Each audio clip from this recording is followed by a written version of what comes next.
Assalamualaikum warahmatullahi wabarakatuh. Perkenalkan, nama saya Muhammad Rifai Budiman, NPM 207064516139. Dalam rangka kali ini, saya akan menjawab soal-soal UTS, mata kuliah e-government dan e-business. Dosen Denny Hidayatullah, MMSI, kelas ruang 03. Langsung saja. Nomor 1. Banyak sekali penjelasan mengenai peran dan manfaat e-gov di Indonesia. A. Coba cari contoh peran yang terasa dari adanya e-gov di Indonesia atau dimanapun. B. Apa yang saudara pahami tentang manfaat e-gov di Indonesia? Jawab. A. Salah satu peran e-gov di Indonesia adalah pelayanan aplikasi keberadaan menjadi sarana yang memudahkan masyarakat dalam mengurus berbagai keperluan administrasi terkait pemerintahan. Alih-alih datang ke kantor pemerintah, masyarakat cukup membuka aplikasi melalui smartphone miliknya. Lanjut, yang B. Apa yang saudara pahami tentang manfaat e-gov di Indonesia? Jawab. Manfaat e-gov di Indonesia antara lain: 1. Komunikasi yang lebih baik. 2. Mengurangi waktu dan biaya pelatihan. 3. Biaya support dan perawatan lebih hemat. 4. Penentuan anggaran dan manajemen biaya lebih murah. 5. Meningkatkan produktivitas. Lanjut, nomor 2. Sebutkan ciri-ciri aplikasi e-government yang baik. Jawab. Menurut saya ada beberapa ciri-ciri aplikasi e-gov yang baik, antara lain: 1. Reliable. Reliable adalah menjamin bahwa sistem aplikasi akan dapat berjalan dengan handal, robust terhadap kesalahan pemasukan data, perubahan sistem operasi, dan bug free. 2. Interoperable, yaitu menjamin bahwa sistem aplikasi akan dapat saling berkomunikasi serta bertukar data dan informasi dengan sistem aplikasi lain untuk membentuk sinergi sistem. 3. Scalable, yaitu menjamin bahwa sistem aplikasi akan dapat dengan mudah ditingkatkan kemampuannya, terutama penambahan fitur baru, penambahan user, dan kemampuan pengelolaan data yang lebih besar. Yang keempat, user friendly, yaitu menjamin bahwa sistem aplikasi akan mudah dioperasikan dengan user interface antara muka pengguna yang lazim berlaku di pemerintahan dan sesuai dengan kebiasaan bahasa dan budaya penggunaannya.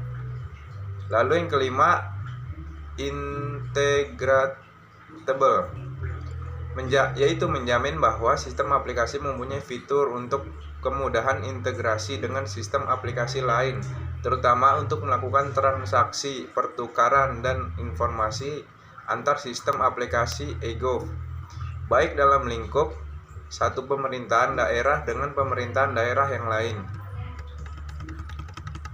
Lanjut ke nomor 3. Soal: pada saat penerapan aplikasi e-gov di Indonesia, apakah tantangan atau problem yang besar yang akan muncul? Harap diberi penjelasan. Jawab. Dewan Teknologi Informasi dan Komunikasi Nasional atau Detiknas mengemukakan beberapa hal yang dapat menjadi indikator atau tantangan adanya permasalahan besar mengenai pengelolaan e-gov, yaitu: 1. Belum adanya sistem atau aplikasi yang terintegrasi antar perangkat daerah. 2. Belum adanya data dasar yang menjadi rujukan bagi sistem atau aplikasi. 3. Kapasitas bandwidth belum memadai dan masih terjadi perbedaan yang cukup besar di antara perangkat daerah.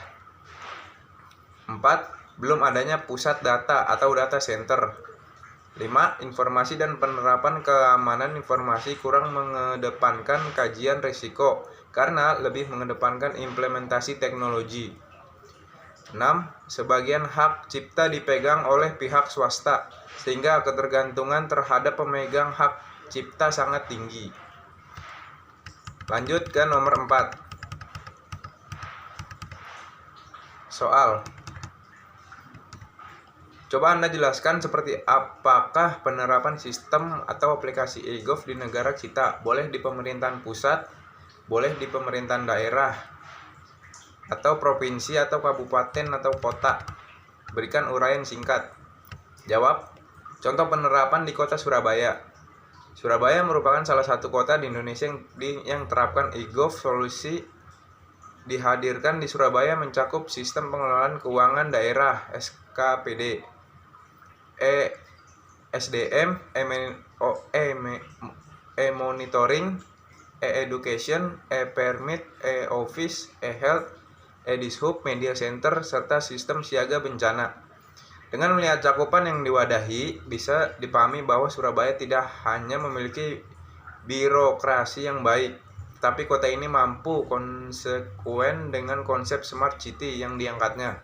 Salah satu contoh implementasi yang berjalan baik adalah sistem pengelolaan keuangan daerah atau SKPD.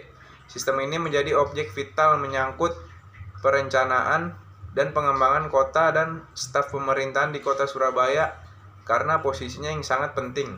Maka di dalamnya pun dilengkapi dengan e-musrenbang yang disusun untuk mendukung sinergi perencanaan antara pemerintah pusat dan pemerintah daerah. Lanjut ke nomor 5, soal. Dalam penerapan aplikasi e-gov di pemerintah pusat dan pemerintah daerah, perlu adanya sinergi. Bisa Anda jelaskan mengenai hal ini? Jawab. Sinergi antar pemerintah pusat dan daerah diperlukan dalam mewujudkan penyelenggaraan sistem elektronik yang terintegrasi secara nasional, sehingga akan dapat diketahui kapasitas masing-masing instansi penyelenggaraan negara dalam penyelenggaraan sistem elektronik. Lanjut ke nomor 6, soal. Dalam mengimplementasikan e-gov di Indonesia, sebenarnya ada beberapa faktor dan kendala yang harus dihadapi. Apa sajakah faktor kendala tersebut? Jawab. Faktor kendala pengimplementasian e-gov di Indonesia yaitu ada 4. 1. Adanya moratorium ASN. Ini menyebabkan terjadinya kekurangan sumber daya manusia untuk penerapan e-gov. 2. Pusat data pada setiap instansi pemerintah memiliki format yang berbeda sehingga penerapan e-gov menjadi sulit.